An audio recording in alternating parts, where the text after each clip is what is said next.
ஆன்மீக ஐதீகங்கள் சொக்கப்பனை. நமது முன்னோர்கள் வழிகாட்டுதலின்படி எத்தனையோ வழிபாட்டு முறைகளை தொடர்ந்து பின்பற்றி வருகிறோம். அப்படி நாம் பின்பற்றும் வழிபாட்டு முறைகள், அதன் சிறப்பான பலன்கள் மற்றும் நமக்கு தெரியாத சில தகவல்கள் பற்றியும் கூறுவதுதான் இந்த ஆன்மீக ஐதீகங்கள் நிகழ்ச்சி.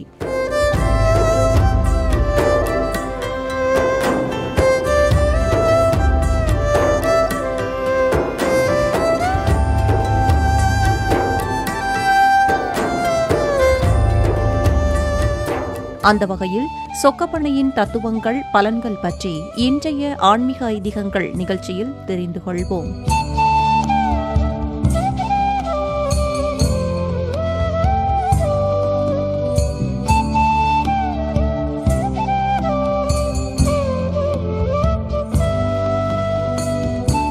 திருக்கார்த்திகை தீப தினத்தில் சிவபெருமான், விஷ்ணு பகவான், முருகப்பெருமான் உள்ளிட்ட தெய்வங்கள் வீற்றிருக்கும் திருக்கோவில்களில் சொக்கப்பனை ஏற்றுவது வழக்கம். சொக்கப்பனை என்பது சொர்க்கப்பனை, ஸ்வர்க்கப்பனை, சொக்கற்பனை என்பது திரிந்து போய் பேச்சு வழக்கில் சொக்கப்பனை என ஆனது என்றும் கூறுகிறார்கள்.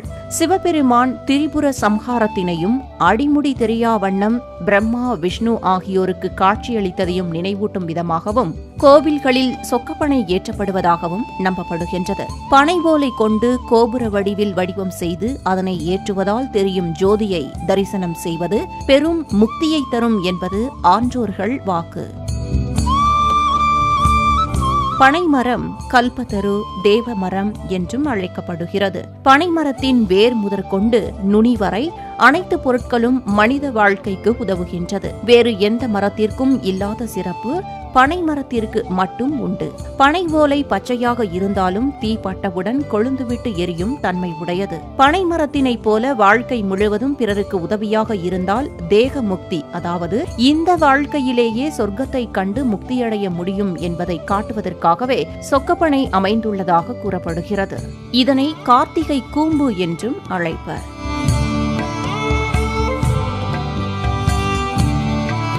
கார்த்திகை தீபம் கொண்டாடுவதற்கு ஒரு முக்கிய காரணம், கார்த்திகை மாதத்தில் பயிர்கள் நன்றாக வளர்ந்து செழிப்பாக இருக்குமாம். அந்த தருணத்தில் பூச்சிகள் பயிர்களை அதிகமாக பாதிக்குமாம். அந்த பூச்சிகளில் இருந்து பாதுகாக்க வீடுகளில் விளக்கேற்றுவார்களாம். மேலும் பூச்சிகளை விளக்கு வெளிச்சம் கவர்வதாலும் அந்த விளக்கு சூட்டிற்கு அவை மாய்ந்து போகும் என்றும் கூறப்படுகிறது. இதன் காரணமாகத்தான் கார்த்திகை மாதம் முழுவதும் வீடுகளில் விளக்கேற்றியும் கோவில்களில் சொக்கப்பனை கொளுத்தியும் வழிபாடு செய்தனர் என்று கூறப்படுகிறது.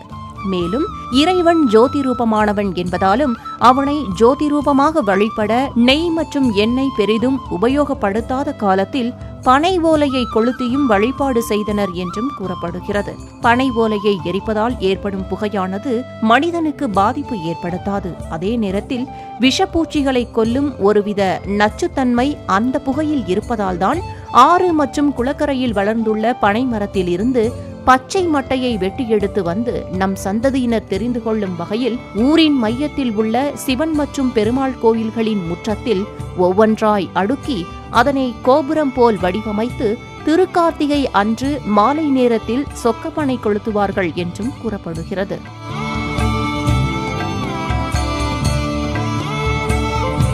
நேயர்களே, சொக்கப்பனை என்பது மருத்துவ குணம் நிறைந்த பனை ஓலையினை ஆலயம் முன்பு கொளுத்தி செய்யப்படும் ஓர் முக்கிய வழிபாடாகும்.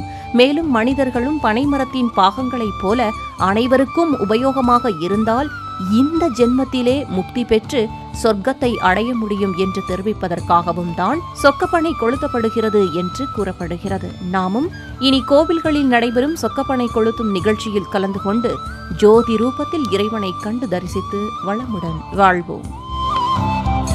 ஆன்மீக ஐதீகங்கள் சொக்கப்பனை.